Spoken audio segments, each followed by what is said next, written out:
Hi, I'm Dulce, your Asia's Power singing diva. From my Dulce Amor days to where I am now mentoring aspiring singers, I feel proud bringing honor to our country. At my age, I make sure I live fit and healthy with proper diet, exercise, and MX3 every day. MX3 is one of my instruments to complete the powerful rhythm and harmony of my musicality. Mahalagang paalala, ang MX3 capsule ay hindi gamot at hindi dapat gamiting panggamot sa anumang uri ng sakit.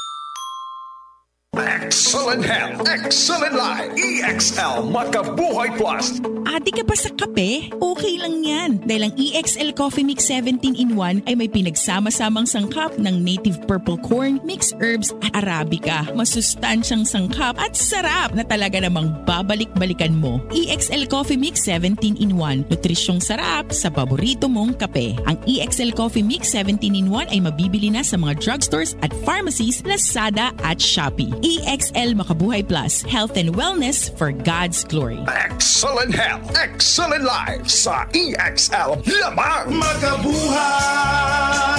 Star Wax Wax. Star Wax Wax. Always remember, sa paglinis, pakitawin ang sahig. Mrs. Star Wax Wax.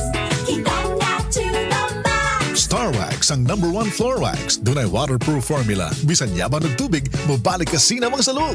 Star Wax Wax. Kitang na to the max. Star Wax Floor Wax. Manufactured by ACS Manufacturing Corporation. ISO certified world-class quality. ACS.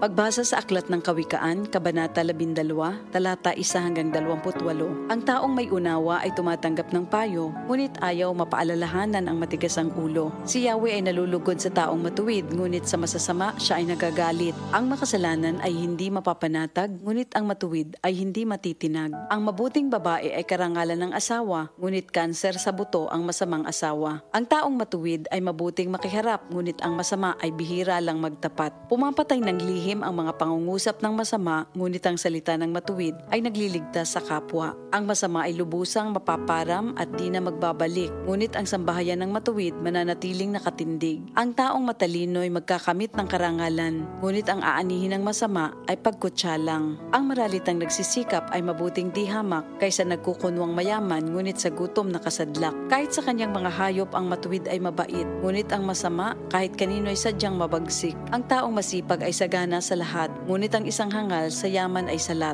Ang nais ng masama ay puro kasamaan, ngunit ang tuntungan ng matuwid ay hindi magmamaliw. Ang masama ay nahuhuli sa salita ng kanyang bibig, ngunit ang matuwid ay malayo sa ligalig. Ang kakamti ng tao ay batay sa gawa o salita, bawat isa ay tatanggap ng karampatang gantimpala. Ang akala ng mangmang ay siya lamang ang tama, ngunit handang tumanggap ng payo ang taong may unawa. Ang pagkainis ng mangmang kaagad nahahalata, ngunit ang mga matatalino di pansin ang pagkutya. Sa pagsasabi ng tapat, lumilitaw ang katarungan, ngunit ang pagsisinungaling ay lumilikha ng kapahamakan. Ang matalas na pananalita ay sumusugat ng damdamin, ngunit sa magandang pananalita, sakit ng loob ay gumagaling. Ang tapat na labi ay mananatili kailanman, ngunit ang dilang sinungaling ay hindi magtatagal.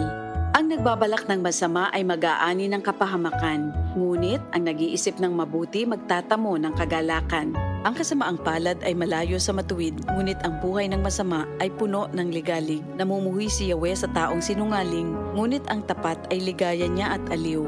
Di agad sinasabi ang alam ng matalino, ngunit kahangalan ay inihahayag ng mangmang na tao. Balang araw, ang masikap, ang mamamahala, ngunit ang tamad ay mananatiling alila. Nagpapahina sa loob ng isang tao ang kabalisahan, ngunit ang magandang balita ay may dulot na kasiglahan. Ang payo ng kaibigang matuwid ay isang gabay, ngunit ang daan ng masama ay tungo sa pagkaligaw. Hindi makakamit ng tamad ang kanyang hinahangad, ngunit ang masikap ay laging may magandang hinaharap. Ang matuwid na landas ay patungo sa buhay, ngunit ang maling daan ay hahantong sa kamatayan. Ito ang salita ng Diyos.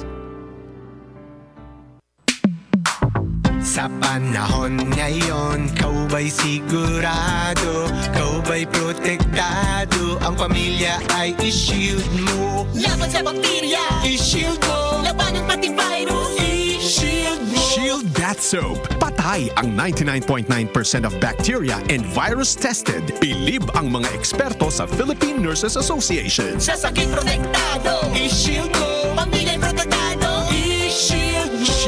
Bath Soap, manufactured by ACS Manufacturing Corporation, ISO certified world-class quality. ACS. That portion was brought to you by Lami Bisan Unsang Choice sa Bingo Cookie Sandwich.